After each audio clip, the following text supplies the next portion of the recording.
கூட்டணி ஆட்சி வருமா வராதா? கூட்டணி ஆட்சியில இருக்கீங்களா இல்லையா? அதை பத்தி தெளிவுபடுத்துங்க. அதுல தெளிவுபடுத்துங்க. அதிமுகவும் கூட்டணி ஆட்சியில பங்கு பெறுங்க. 2 பேரும் சேர்ந்து கூட்டணி ஆட்சி அமைக்கிறீங்களா இல்லையா? ஏன்னா அமித்ஷா தொடர்ந்து சொல்றாரு கூட்டணி ஆட்சி சொல்றாரு. ஆனா இல்லன்னு சொல்றாங்க. எது உண்மை? உங்களுக்கு என்னங்க? என்ன கூட்டணி ஆட்சி நீங்க பங்கு உங்களுக்கு என்ன பெறீங்க? வேணும்? அப்புறம் அண்ணாமலை சொல்லிய 2:1 சொல்றாரு. அப்ப கூட்டணி ஆட்சியில நீங்க பங்கு பெறீங்களா? ஐயா, இப்ப எங்களோட இலக்கு என்ன தெரியுமா?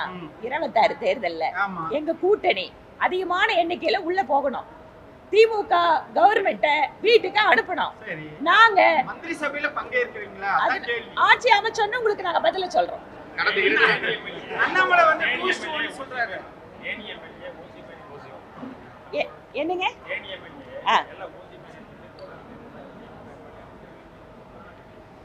திமுக அமைச்சர்களுக்கு தாங்கள் எல்லாம் வந்து மிகப்பெரிய ராஜாக்கள் அப்படிங்கிற நினைப்புதான் இருக்குங்க. ஏன்னா அது ஒரே குடும்பத்துல ராஜா இளவரசர்னு வராங்களா, அதனால இவங்க எல்லாம் என்ன நினைச்சுக்கிறாங்க, இந்த பகுதிக்கு நாம தான் குறுநில மன்னர் நினைச்சுக்கிறாங்க.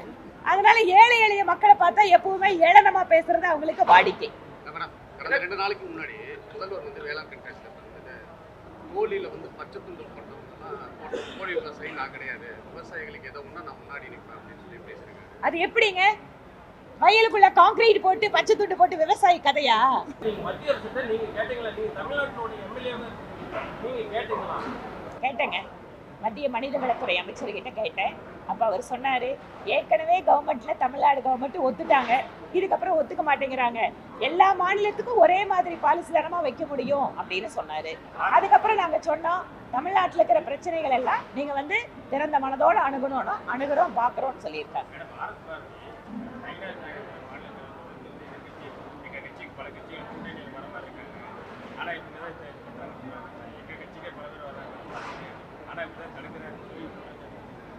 அவங்க கட்சிக்கு போறவங்கள நாங்க தடுக்கிறோமாமா? அவங்க கட்சி கூட்டணியில் இருக்கிறவங்க எல்லாம் எங்க கிட்ட வர தயாரா இருக்காங்க.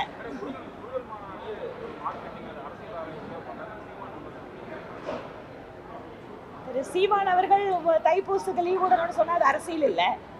அவரு முருகப்பெருமான் எங்களோட தாத்தா முப்பாட்டன் அப்படின்னு சொன்னா அது அரசியல் இல்ல. நாங்கெல்லாம் சேர்ந்து முருகருக்கு மாநாட்டுக்கு வந்து பக்தர்கள் மாநாடு போட்டா அது அரசியலா? பிஜேபி ஆட்சியில ஊழலே இல்லைன்னு சொல்றீங்க. எலக்ட்ரானிக் பாண்ட்ல வந்து சுப்ரீம் கோர்ட்டே தலையிட்டு 6000 கோடி ரூபாய் அளவுக்கு நீங்க வசூல் பண்ணிருக்கீங்க.